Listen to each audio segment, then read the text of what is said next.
si hay algo que tenemos que tener presente son los factores de riesgo, que son clásicos de nuestra generación millennial. Obesidad, nulliparidad, es decir, no tener hijos, tener gatos, tener plantas, diabetes y anovulación. Ya, así que es como bien de nuestra generación. Es como el primer cáncer ginecológico en un país de alto ingreso por lo mismo, por los factores de riesgo que yo les dije, sexto cáncer en el mundo. Y claramente tiene un pic de incidencia entre los 60 a los 70 años, que es cuando más nos vimos expuestos a toda esta cantidad de estrógenos. Y ya dije, factores de riesgo, IMC, diabetes, nulliparidad. En Chile con alta mortalidad, que es mi paisito, y pueden ir viendo cómo va aumentando la incidencia del cáncer tipo 1. Y el cáncer tipo 2 es menos frecuente y se mantiene estable. Porque es el cáncer tipo 1 el que depende de los factores de riesgo que yo les estoy mencionando. Y de hecho es como más fácil de predecir porque tiene hiperplasia, engrosamiento y síntomas. En cambio el otro es como más rarito. La hiperplasia endometrial va a ser como el principal lesión premaligna del cáncer. Va a aumentar la relación entre la glándula del endometrio y el estroma. Y la vamos a clasificar según si tiene o no tiene células con atipia, o sea, células llaritas que se están saliendo de lo normal. Si tiene atipia, vamos a hablar de neoplasia intraendometrio y de esa, en el fondo con atipia hay un gran porcentaje que puede progresar finalmente a un cáncer. La progresión es como la típica de malformación, o sea, transformación maligna, ¿cierto?, de células con alteraciones a nivel glandular, lesión premaligna, hiperplasia, luego cáncer. Esa es como la típica de muchos cánceres que van a haber. En cuanto a la histología, como les decía, endometrioide va a ser el más frecuente, luego mucinoso, y ya no endometrioide van a haber otros tipos más raros, adenocarcinoma, etcétera. El tipo 1 es el endometrioide y que va a ser el 80%, va a ser el más como de diagnóstico más temprano, mejor pronóstico y con exposición a estrógeno. En cambio el tipo 2 no es endometrioide, suele ser como de peor pronóstico y no se encuentra tan temprano porque no lo logro pesquisar por un engrosamiento del endometrio. El tipo 1 está más asociado a hormonas, ya sea de origen endógeno o exógeno, y puede estar asociado a tema hereditario, síndrome de Lynch. Y el tipo 2 se asocia más a mujeres de raza negra o cáncer de mama. Factores protectores, los anticonceptivos por su factor anovulatorio y también por, más que nada en realidad por el componente progestágeno, que la progesterona es protector, se contrapone al efecto del estrógeno en el endometrio y hace que no se mantenga el aumento de grosor. El embarazo claramente y la paridad porque también nos disminuye la exposición al estrógeno. El motivo de consulta normalmente o frecuentemente la paciente con cáncer va a ser una metrorragia de la posmenopáusica. Y en el fondo si la paciente consulta con sangrado de la posmenopausia, un 10% puede ser incluso cáncer. La clínica entonces ya les dije, la más importante es sangrado y al revés. El 90% de las pacientes con cáncer van a sangrar.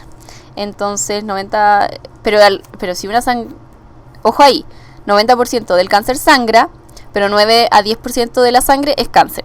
Denle una vuelta a esa frase, ya que hay que tener cuidado y no generalizar. Y también lo podemos hacer por diagnóstico en el fondo porque nos llegue una citología alterada. Recuerden los factores de riesgo que ya les dije: obesidad, nulliparidad, diabetes y anovulación, por ejemplo. ¿Qué nos causa anovulación? El síndrome ovario poliquístico, por ejemplo. En el sangrado uterino de una mujer mayor a 55 años, que no se habla de SUA en realidad porque por definición el SUA es de la mujer en edad fértil, la atrofia va a ser la primera causa. Un 75% va a ser por atrofia.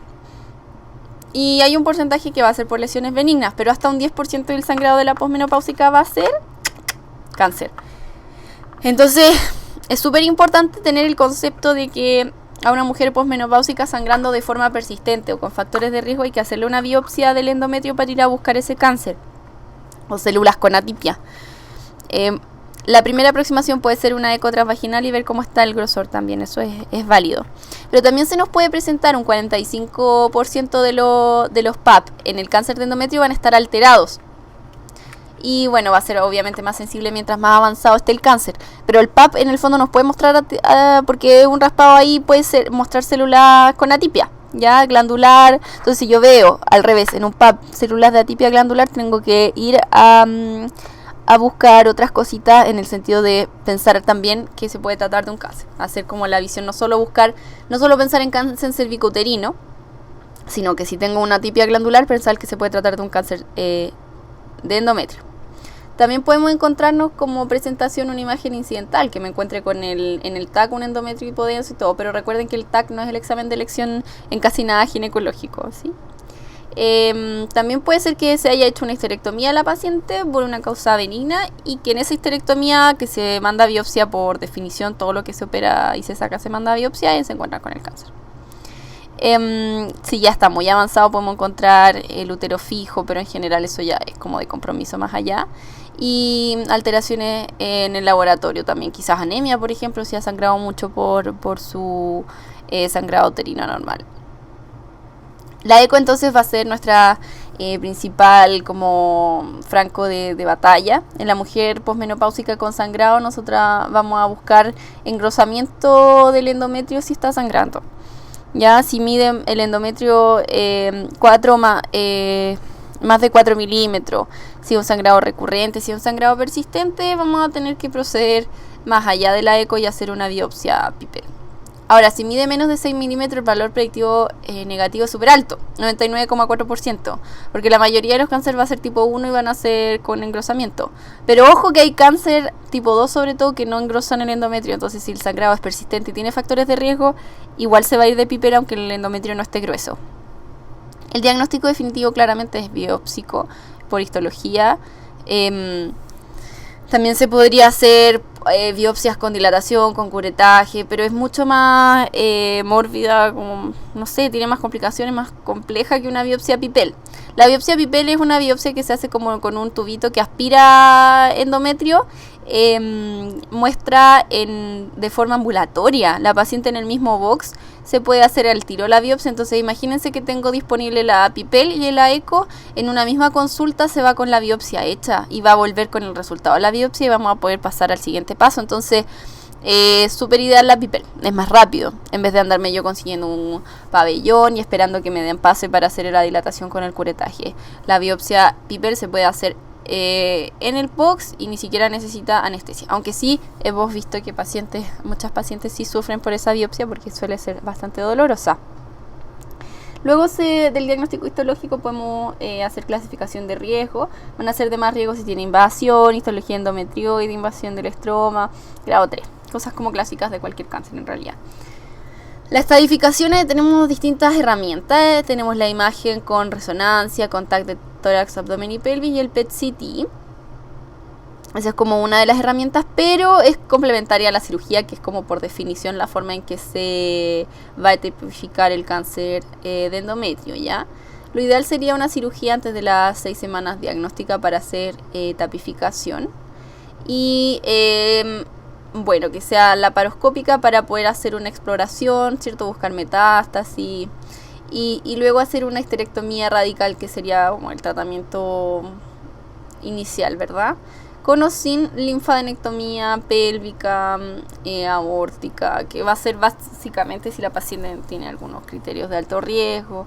Más allá, retroperitoneal, imagínense ir a buscar linfonodos retroperitoneales, no es algo menor. Entonces lo que importa es que uno se quede con el concepto de que una histerectomía radical es como lo principal, y que la estapificación va a ser mediante la cirugía, mediante la laparoscopía, ¿sí? Luego el TNM, ¿no es cierto?, que va a ser de acuerdo a la guía FIGO. Pero bueno, a mí personalmente no me gusta mucho el TNM, ¿sí? Pero saber que siempre se asocia, ¿cierto?, a una disminución de la sobrevida. Ya en una etapa 1 tenemos sobrevida 83% y en una etapa 4 tenemos hasta un 20%.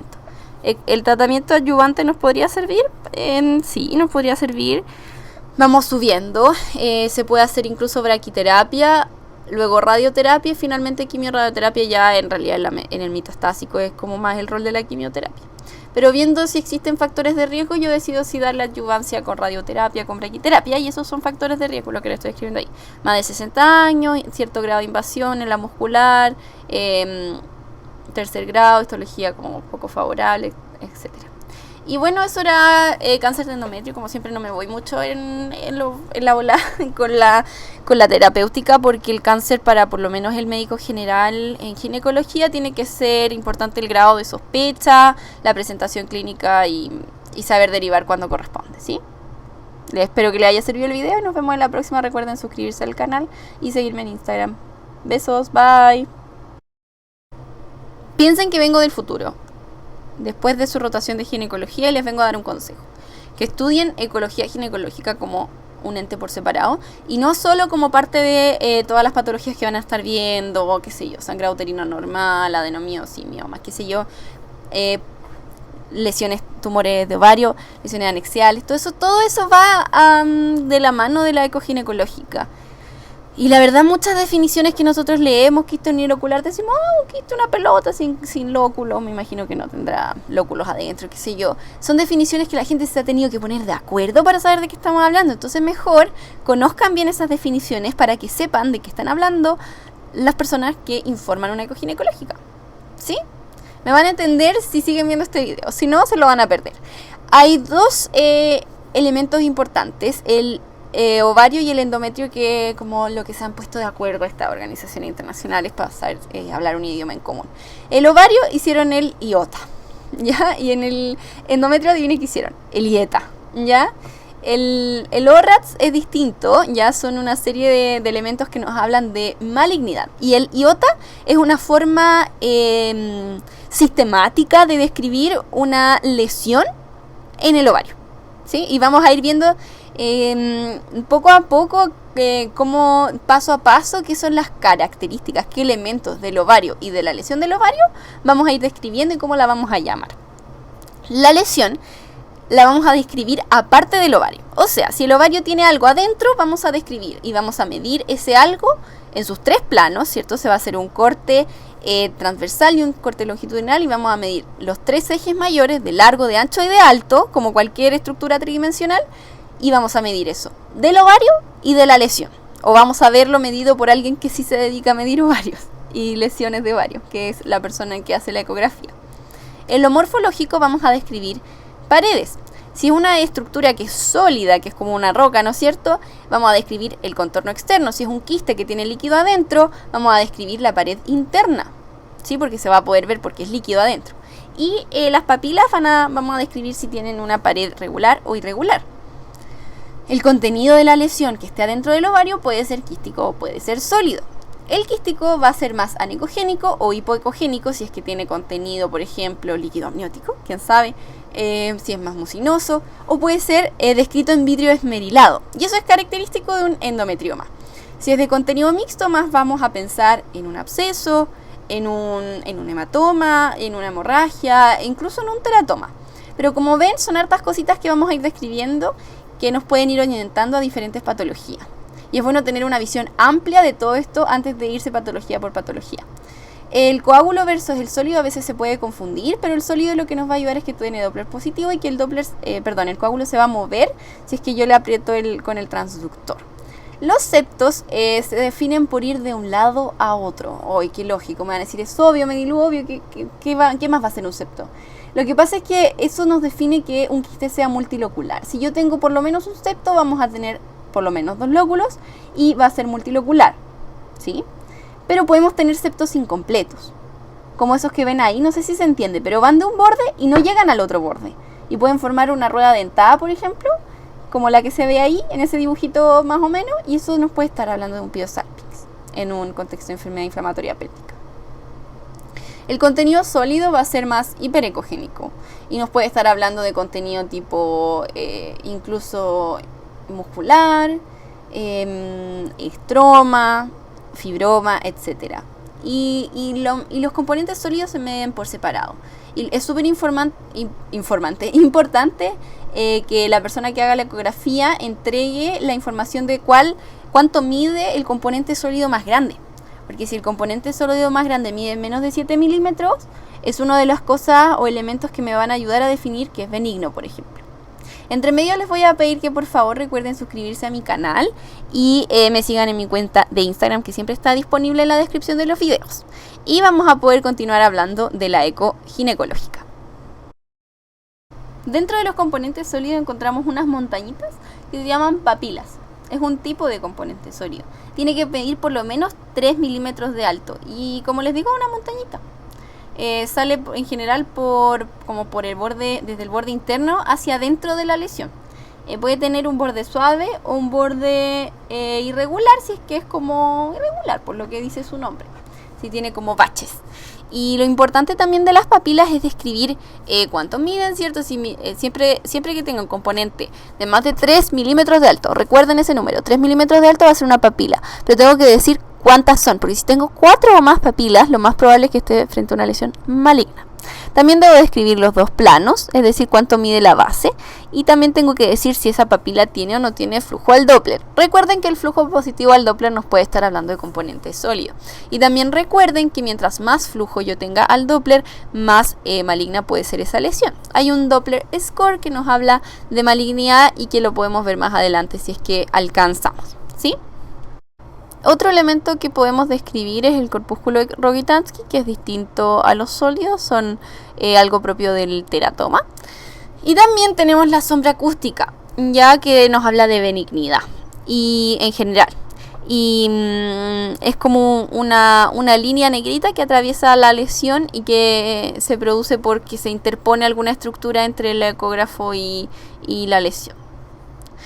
Pueden ser también calcificaciones y pueden estar presentes los miomas, teratomas, fibromas, por eso se considera cosas de benignidad. Si hay presencia o ausencia de ascitis, eso también hay que describirlo. Y recordemos también que, que en primer lugar es distinto del líquido libre.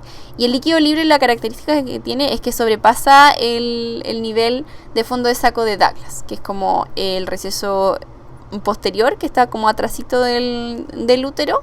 En el fondo hace como una bolsita. Y si se llena esa bolsita y empieza a sobrepasar y alcanzar ya como cavidad intraabdominal más que intrapélvica, estamos hablando claramente de ascitis. Y la ascitis es maligna. La vascularización ya lo habíamos comentado que lo íbamos a hablar. Se utiliza un Doppler Color Score que es un poco subjetivo. Pero en el fondo si yo tengo una forma de cuantificar qué tan vascularizada está la lesión. Entonces, un Doppler score de 1 es que yo no tengo vascularización. 2 es la presencia de flujo pulsátil. 4 es mucho, así, mucho flujo. Y 3 es un poquito, pero presente constantemente y no pulsátil. El pulsátil son puntitos que aparecen y desaparecen, ¿sí? Y cuando es Doppler score muy alto puede ser que el anillo de fuego que rodea el cuerpo lúteo, un embarazo ectópico porque está muy irrigado, y lo otro es malignidad. Eso hay que pensar. Como les decía, el pulsátil es más bien intermitente y el anillo de fuego es esto que puede caracterizar un cuerpo lúteo como un embarazo ectópico. Del 2 al 4 en el Doppler Color Score vamos a tener flujo permanente. Del 3 al 4 vamos a tener flujo permanente. Y el 2, como les decía, va a ser un flujo pulsátil. Habiendo hecho la descripción de la lesión en el ovario, podemos pasar a un nivel más de análisis, que es el diagnóstico, y lo podemos hacer con las reglas simples del IOTA Rules. Tenemos 5 reglas benignas: que sea unilocular, que tenga componente sólido máximo menos de 7 milímetros, que tenga una sombra acústica, que sea multilocular siempre que sea regular, menor a 10 centímetros y sin componente sólido, y que el flujo sea 0 o 1. Luego, en las reglas de malignidad, hay que entenderlo como lo contrario. Entonces, si uno es unilocular sin componente sólido regular, el otro puede ser componente sólido irregular. Sería como lo contrario al punto 1 del benigno, por ejemplo, sólido irregular.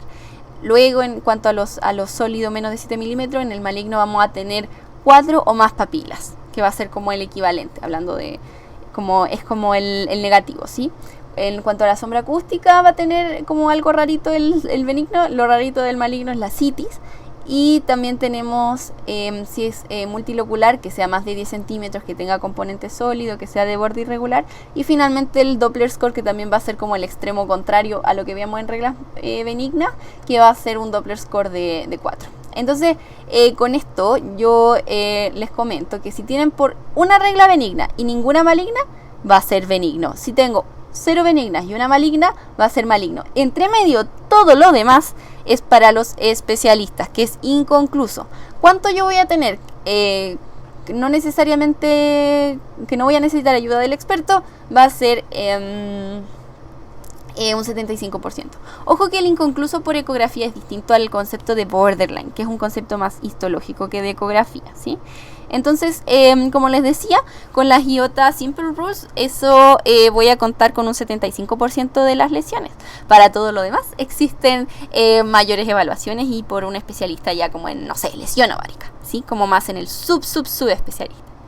Pasamos entonces a hablar de la descripción del endometrio en la ecografía ginecológica, el cual va a tener una gran variabilidad de su grosor y sus características según el ciclo menstrual y según el ciclo vital. La mujer va a pasar entonces por fases en las que su endometrio va a ser más grueso, normalmente en el ciclo vital más fértil, y ya con la edad y hacia la menopausia va a ser más atrófico. Y claramente el grosor endometrial también va a depender de los niveles hormonales de estrógeno y progesterona a lo largo del ciclo menstrual. Por ejemplo, el estrógeno va a hacer que se vaya haciendo la capa como la fase más proliferativa y va a medir más. El grosor endometrial se debe medir en su punto de máximo grosor, y si hay líquido entre medio, nosotros medimos lo que está por sobre y por debajo del líquido y sumamos ambas medidas. Lo importante es tener el máximo grosor posible que se pueda encontrar y en un corte sagital como se ve en ese dibujito. La técnica de elección claramente es la eco transvaginal si es posible, más que por sobre la técnica transabdominal, esa es la idea. Y también en cuanto a la técnica, es ideal que sea en los primeros 5 días del ciclo en una mujer fértil, o en los primeros 5 días post progesterona, es decir, los primeros 5 días de descamación en caso de una mujer posmenopáusica. Ahora, si trabajan en servicio público y con suerte les pasaron la hora para la eco transvaginal algún día, agradezcan eso y no anden molestando con el tema de que sean los primeros 5 días, porque entre que la paciente se haga la eco y no se la haga, mejor que se la haga el día que pueda. Ahora, si es que está con síndrome de ovario poliquístico, nosotros incluso le podríamos dar progesterona para que descame antes de la eco y no tener un endometrio falsamente engrosado por la falta de progesterona en ese síndrome. La ecogenicidad se puede describir de diferentes formas, trilaminar, etcétera, dependiendo, como les digo, del ciclo. Como uniforme también, o heterogéneo también se puede describir. Y cuando tenemos un endometrio con ecogenicidad trilaminar, eso es un tipo de endometrio uniforme. Cuando no es uniforme es cuando es heterogéneo, quístico, de forma en el fondo asimétrica. Y recordemos entonces que el tamoxifeno, por ejemplo, nos puede dar un endometrio de características más quísticas. Las lesiones intracavitarias pueden ser tanto de origen de endometrio o de miometrio, por ejemplo un mioma submucoso, o bien un mioma intramural que nos distorsione la cavidad intrauterina. Y vamos a dividirlo según qué porcentaje de la superficie del endometrio está comprometiendo. Si compromete menos del 25%, se habla de una lesión localizada, y más del 25% extendida. Y tengo que describir la ecogenicidad, los bordes y cómo se comporta cuando se aplica el Doppler. Ahora, elementos que nos dan índice de que sea maligno: mayor grosor endometrial, nos habla de malignidad, riesgo de cáncer de endometrio o de hiperplasia con atipia, etcétera, pero eso es un diagnóstico más bien histológico. Que sea heterogéneo o que tenga mucho flujo al Doppler. Ahora, en el sangrado posmenopáusico, si yo tengo un grosor endometrial de 4 o menos milímetros, el valor predictivo negativo para cáncer es un 99,4% en el sangrado de la posmenopáusica. Por lo tanto, es adecuado en el sangrado de la posmenopáusica hacer una eco transvaginal como primera aproximación para luego decidir si hago una PIPEL o no, siempre que la paciente no tenga otros factores de riesgo y no necesite de todas maneras una PIPEL. Por ejemplo, una paciente obesa, con síndrome de Lynch, qué sé yo, nulípara, que tenga otras cosas, o que sea un sangrado persistente, se va de PIPEL igual, aunque su endometrio mida 3 milímetros. Espero que les haya servido este video, igual que los otros videos de mi canal. Nos vemos en la próxima, y recuerden por favor suscribirse para que me motiven a hacer más videos y seguirme en mi cuenta de Instagram. Besitos, nos vemos para la próxima.